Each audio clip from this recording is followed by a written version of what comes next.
of the Constitution in the Congress today. Joins us Congressman Paul with our good friend Peter Shep.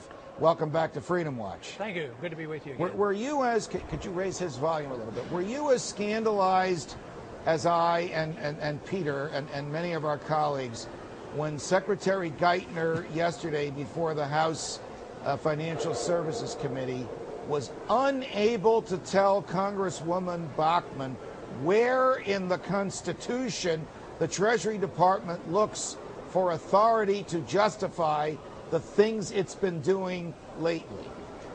Well, probably not as much as you have, because I've heard it so many times, because over the years I've asked those questions. But quite frankly, I thought he'd come up with a little bit better answer, because sometimes they'll say, it's on the area where it tells the Congress that they have the right to issue coinage, you know. They'll come up with all these crazy ideas, but he came up with nothing. So that was even mention the necessary and proper clause, or the interstate commerce clause. It was as if he took an oath to uphold, protect, and defend a document that he has never read. Or what Congress says, it means, if the Congress says it, that means it's the Constitution. Or whether the President says so, that means it's the Constitution. They have very little respect or understanding about what the Constitution is all about.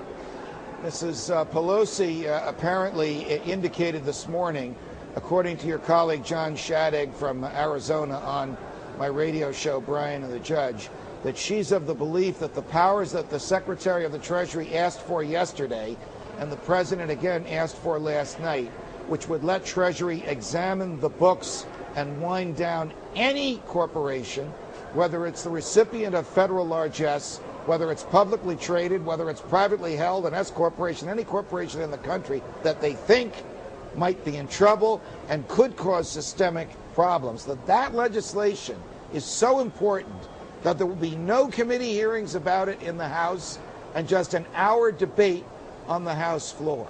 Are we seeing mob justice in the House of Representatives? Yeah, and I think we've been moving in that direction, and they would call it very necessary and proper to do this. And they've been moving this way for so long that to them it doesn't mean very much to do this. I mean, they are socializing the country, and you know, like Emanuel said, Rahm Emanuel said, he says, don't let one of these emergencies go to waste. And it looks like they're making good use of it from their viewpoint. But what they're trying to do in this bailout and patching together in new world currencies, none of it is going to work. We're going to have chaos. And the more economic chaos we have, the greater the threat to our liberties we'll have. And to me, that's the answer. You know, if we protect liberties, even if we're a very, very poor nation for a little while, if we have freedom and sound money, I think we'd get back to work so quickly and recover. But that's not what they're interested in. But hopefully, the American people will wake up. I was telling Peter Schiff that my comments here on Fox and elsewhere about fidelity to the Constitution, which used to be met with skepticism, or this is just a scholar's academic interest, are now being met with significant numbers of emails of people who are saying, finally this makes sense, finally I understand it. But in my view, the Bush administration utterly trashed the Constitution in the name of security, utterly ran rampant over our fundamental civil liberties, and the Obama administration is trashing the Constitution and running rampant over our free market liberties in the name of security. Yeah, economic security. Any way to stop this? Not until enough people are so outraged that they demand it be stopped, or it will end when there's a calamity, because economic laws are pretty powerful.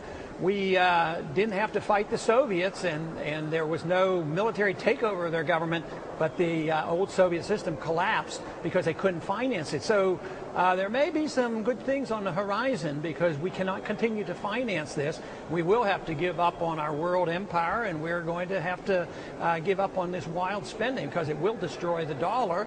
And we should prepare for it and teach as many people to understand this as possible, and understand why freedom works, and that we don't have to sacrifice any of the good American principles, and that we can find so many of our answers in the Constitution. It's sitting there waiting to be used. Are you going to have an opportunity to question Ben Bernanke again soon?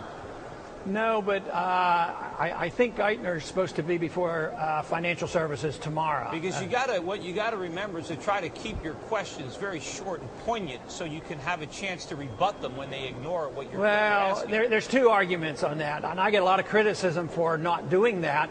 But over the years, I have found when I do that, ask a short question and expect an answer, it's very hard to keep him short. Sometimes he gets more time than I do, and I get a total of 5 minutes, and that's it. It's a judgment call, and I just think that when they get 4 out of my 5 or 3 minutes out of my 5, it doesn't work very well. Will you make the argument not that the Treasury Secretary shouldn't have the power to bust up any corporation that he wants, but that the Congress doesn't have the moral or constitutional ability to give him that power because they don't have it to give away? You know, in casual conversation today on the House floor with other members, they were agreeing me 100% with that. Why are we doing this? And they weren't just Republicans. There were some Democrats, and they say we shouldn't be doing this.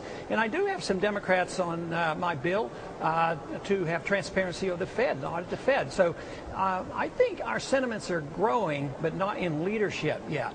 But I think the people outside this city are waking up, and eventually, if there's enough Americans awake and sending messages here, the American Congress will wake up as well. Congressman Paul, thanks very much. We'll see you next Wednesday on Freedom Watch, and I'll see you Friday night in St. Louis. Thanks for your time. Wonderful. Thank you. Where is that handsome devil, Eric Bolling? Judge, here comes the apprentice. Now, this is a heavy-duty group that I've always wanted to be able to interrogate the two of you. You getting in fights, Shep? The two of you at the same Judge, time. how are you, sir? Were you as scandalized as Shep and I when Tim Geithner yesterday afternoon and the president last night asked the Congress to give them the power to examine and bust up any corporation they want, whether it receives federal funds, whether it's publicly traded, or whether it's mom and pop and privately owned? You are the defender of the Constitution. I defer to you on all matters like that. I got to tell you, there were a lot of things that were scary between yesterday's testimony with Geithner and Bernanke, and then last night. I don't know if you guys caught this, but Obama at one point said, look, here's how we're going to, here's my plan. Blah, da, da, da, da, da. And don't worry, the economy's going to pay for it. And if they don't, Congress might figure out a way on their own. What would that way be? Did you hear him say, Congress, if they don't agree with the way we're going to pay for it, they may have another idea. We'll let them figure that out. Did you catch that? What do you think he meant? Did you catch that? Well, confiscation of assets? Something in the form of taxes, perhaps. I had a great clip for you, Judge. I had a fantastic. You want to use this? We have that clip. All right, we'll do it next. We'll do it next time. Peter Shep, it's always a pleasure. Thanks for joining us. Eric Bolling, your show is coming up. For all of us at Freedom Watch, stay free.